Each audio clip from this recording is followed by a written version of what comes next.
Halo, perkenalkan nama saya Ronaldo Wisnu Brilianto.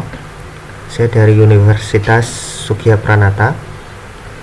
NIM saya 19F10026. Kali ini saya akan mempresentasikan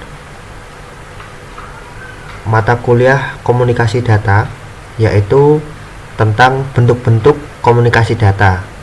Ada offline dan online komunikasi data.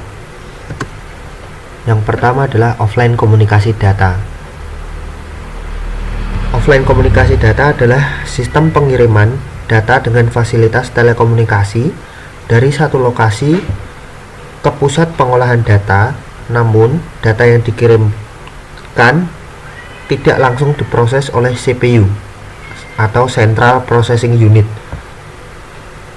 Bisa dilihat di diagramnya ini, yaitu dari terminal modem ke modem yang dituju, lalu diterima oleh terminal, lalu diproses pada sistem komputer. Contoh dari offline komunikasi ini adalah yaitu SMS, situs, dan lain-lainnya. Yang berikutnya adalah peralatan pada offline komunikasi data.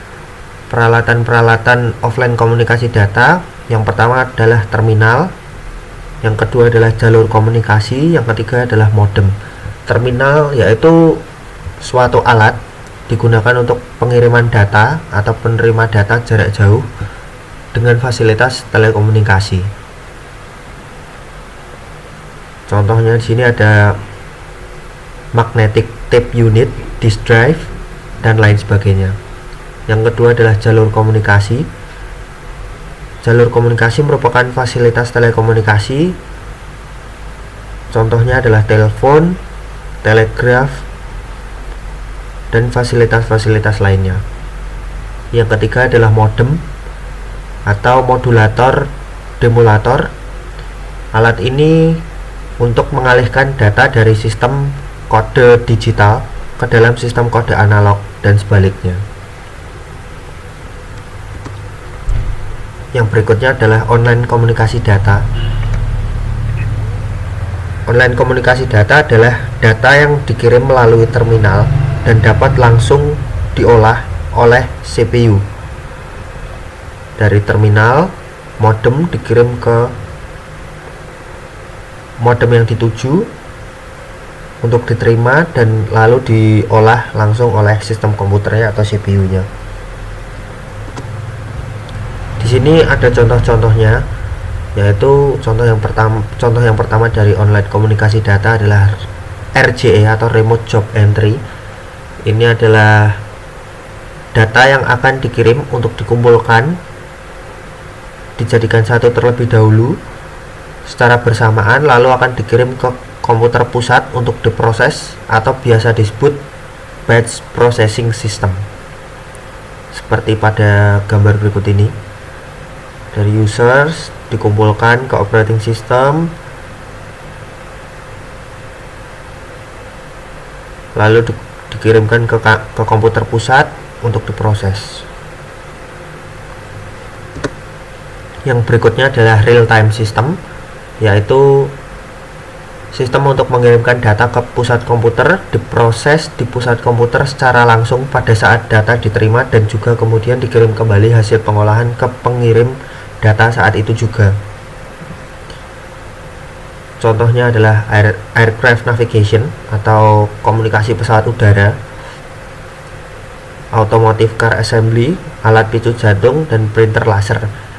Dari contoh ini seperti aircraft navigation, yaitu ketika pilot berkomunikasi dengan air traffic control atau ATC.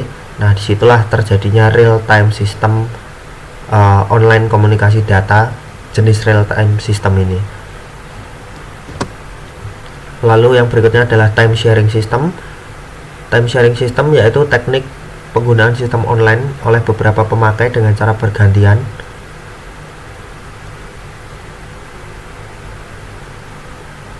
Seperti bisa dilihat pada gambar, yaitu dari host komputer ini, dari komputer pusat, lalu terpecah-pecah melalui terminal-terminal untuk dipakai oleh beberapa pengguna.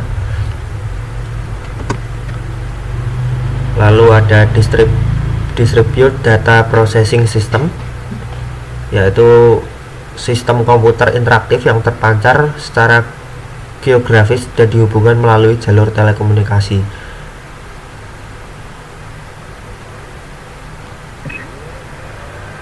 Di sini ada komputer network, lalu ada komputer site 1, site 2, site 3, site 4 dan database-nya. Di sini setiap komputer mampu memproses data secara mandiri dan mempunyai kemampuan berhubungan dengan komputer lain dalam satu sistem. Komputer 1, 2, 3, dan 4 dapat berhubungan dalam satu sistem yang sama di komputer network inilah. Kesimpulannya yaitu dapat disimpulkan bahwa offline dan online komunikasi data memiliki karakteristiknya sendiri-sendiri. Offline memiliki proses yang lebih panjang daripada proses komunikasi data secara online. Dapat dikatakan bahwa komunikasi data memberikan fasilitas komunikasi jarak jauh dengan sistem komputer. Melalui contoh diagram dapat ditunjukkan perpaduan pengolahan data dan teknik telekomunikasi yang menjadi bentuk komunikasi data. Terima kasih.